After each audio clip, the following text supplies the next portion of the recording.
여당 당신과 민주사회 그가 존경하는 어른 이재명 대표가 존경하는 어른은 누굴까라는 화두도 나와 있습니다. 일단 법원이 상급 법원이죠.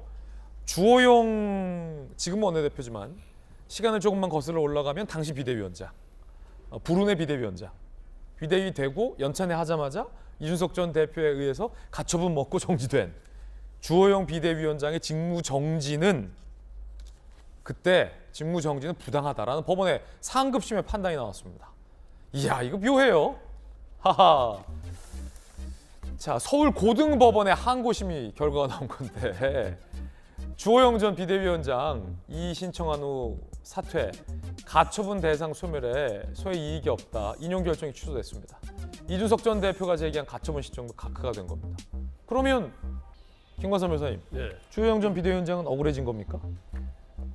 아니요, 그렇지는 않아요. 그렇진 않아요. 네, 이준석 전 대표가 가처분을 한 5차까지 했잖아요.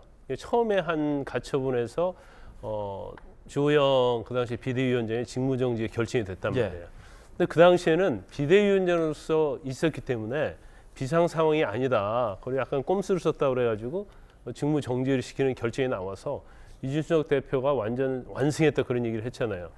근데 사실은 그 이후에 주호영 비대위원장이 사퇴를 했잖아요. 그러니까 비상대책위원장 직이 없는 거예요. 그런데 사퇴 시점이 1심 가처분 결정 나온 다음에 이제 항고를 한 다음에 사퇴를 한 거거든요. 그러면 항고심에서는 1심이 잘못됐는지 여부를 판단하는데 이미 비상대책위원장이 아니잖아요. 그러니까 직무정지를 하고 말 게 없어요. 그리고 이준석 전 대표가 제기한 소송은 이미 다툴 소의 이익이 없는 거예요, 전혀. 그래서 각하를 했기 때문에 이 항고 사건에 있어서는 누가 이겼다 졌다고 할 수가 없어요. 그러니까 하급심의 판단이 적절했는지 부당했는지 여부에 대해서 상급심이 항고심이 판단한 게 아니군요. 그렇죠. 그래서 이제 대상이 안 돼 버렸어요. 그렇군요. 정말 그만두면서. 그런데 제가 이제 쭉 보면 우리가 이제 1차 때 이준석 전 대표가 승소를 하면서 굉장히 완승이다 하면서 또 이준석 대표 보면 굉장히 흥분돼 있더라고요.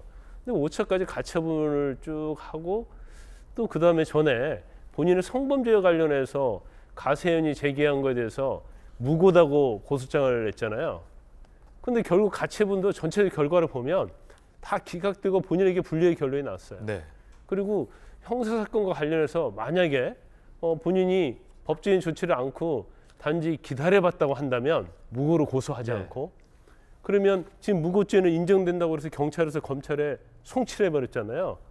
그러면 사실 형사적인 거에서도 완전히 자유로울 수 있었거든요. 성범죄 공소시효 지났고 증거인멸도 마찬가지요. 근데 본인이 무고죄를 고소해가지고 오히려 본인의 무고죄 고소장이 본인의 발목을 잡게 된 거예요. 그래서 제가 그런 얘기를 많이 해요. 저는 이제 변호사이기 때문에 사람들이 법대로 막 한다 보면 좋아하죠. 왜냐면 수임할 수 있으니까. 근데 너무 법을 좋아하는 사람은 결국 법으로 망하더라고요.